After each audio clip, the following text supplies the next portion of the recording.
Welcome back to Go Gaddis Real Estate Radio. You've probably heard the saying, well, the devil is in the details when it comes to buying and selling real estate through especially an estate or an LLC or a corporation or a trust. The details can make or break the deal. I mean, like as simple as who signs the paperwork. What happens if the wrong person signs? And how do you keep your closing from being delayed or worse, maybe made invalid? We're digging into that today with my expert guest, Joe O'Kelly, who's the managing partner for O'Kelly and Sorahan. Joe, we're happy to have you. Thank you for having me. I always love it. Yeah, we always like having you here, and we had some technical difficulties getting you rolling, and I thought it was on your end, and turns out it was on my end, so we had to do some resetting to get ourselves going. So thank you so much for your patience and for sticking with me until I got all my problems worked out. Hey, you've seen thousands of closing. And my guess is that all signatures are not created equal. What percentage of the closings you do would be for a natural citizen versus some type of entity, an LLC or trust or an estate or something like that? I would imagine the percentage of entity sales would be probably higher than most of us would assume. Yeah, I mean, back in the day, hardly ever. But you're talking 30, 40%, some maybe 25, 30%, a lot. So 1 in 4, maybe as many as 1 in 3 you're signing. So if I come to your office to do a closing, you have to, as the closing attorney and the representative of the title insurance company, you have to make sure that I am who I say I am. And so how would you do that with somebody just as a natural citizen like me? So this is sort of jumping ahead, but whoever is on title, the seller, they have to be the authority. They have to have the authority to sell it. And if it's an individual person. Yep. Stick with me just 1 second, because I'm going somewhere and you're trying to give me the answer, and thank you so much for that. But when I sit down, you're going to have me give you my driver's license.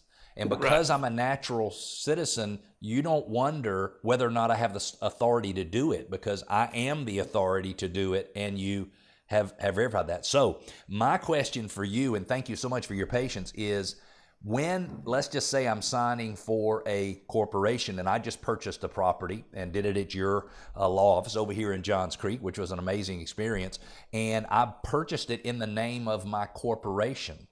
And so I had to go through the process of proving that I have the authority to buy that property on behalf of the corporation. So it's really like Cleve Gaddis is one entity and the corporation is another entity, and you have to prove that that corporate entity has authorized Cleve Gaddis to do the deal. Does that make sense? Yeah, and so as an individual, you have the authority over yourself. Right.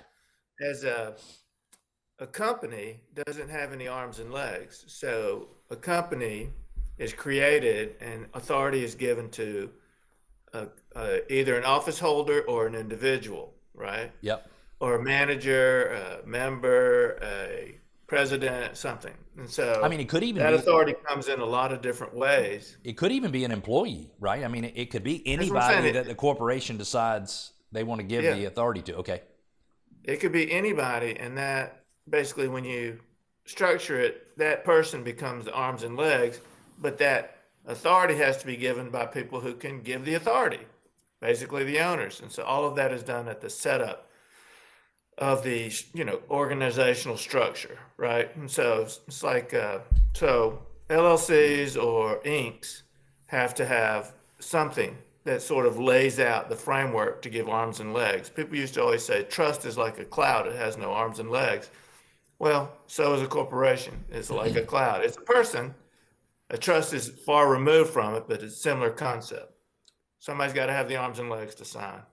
Okay, so let me ask a couple of questions. Let's just start with an LLC, because there's a lot of real estate investors who buy properties in LLCs, and then they have to sell them. So first of all, who signs, and then what documentation do you need from the LLC to prove who has the authority to sign? The gold standard for an LLC is when they form the LLC at the Secretary of State, they name owners and members, or, right. But A lot of times they don't do that. Okay, that's fine. We need something that names somebody, Right. even if it was the organizer. And then that LLC would have to, basically, the gold standard would be an operating agreement Okay. that outlines who can sign. Is it a manager? Is it a member? Is it a majority of the members? And then not only who can sign, what they can do, because most structured LLCs, the basic format doesn't allow anybody to sell without the majority saying it's okay to sell, which is a separate document we call a consent from the members. Got it. So number one on an LLC, you'd be asking for their operating agreement.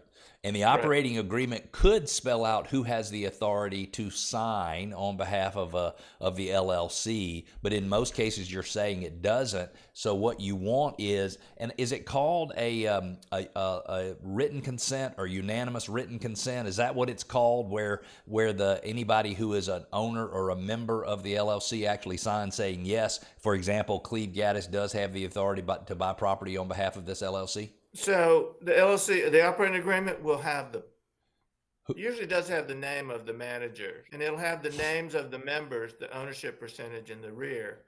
What you're looking for in the middle of that is power. Right. Okay, the managers can sign for the LLC. Okay, what is the power? So now they can sign, but what power? Well, they can buy anything, they can borrow money for property, but they can't sell. Oh, they can't sell. What has to be done to sell? The majority of the members, which is the last attachment. And so you have 3 members, each has 33%. And so 2 of them have to say, yes, we can sell that piece of property. So you have the power, right? What they actually can do, who can do it, and they'll name who it is. And then the third thing is, we call it a consent, but it's just following the operating agreement that says the majority of the members with ownership have to agree to do whatever it is that we want to do. Interesting. If you just joined us, you're listening to Go Gaddis Real Estate Radio right here on AM 920 The Answer. I'm Cleve Gaddis, and I'm joined on the line today by Joe O'Kelly, who is our expert advisor and managing partner of O'Kelly and Sorahan. And we're talking about buying and selling property through an entity, so not for ourselves as individuals, but through an entity. And we just reviewed that if you're trying to sell a property that's owned by an LLC, and if you're trying to buy a property that will be owned by an LLC, you're going to need to provide a copy of your operating agreement and a copy of the written consent from the number of people you need in order to authorize you to do, or authorize whoever it is to do it. Joe, do I have that right?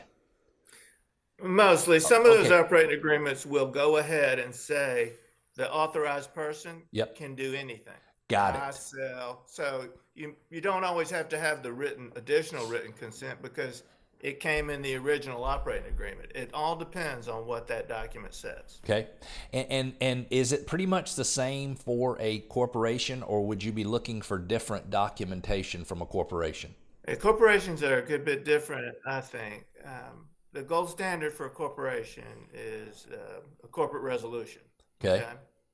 And corporations have bylaws. Okay. But they basically have, within the bylaws, corporate resolutions, which are signed by the corporate secretary and sealed. And then that signed by the secretary and sealed is and that tells you what somebody can do or who can sign. Okay. And so that corporate resolution will say, Cleve Gaddis, the president can sign. Cleve Gaddis, the nighttime manager, can sign for every.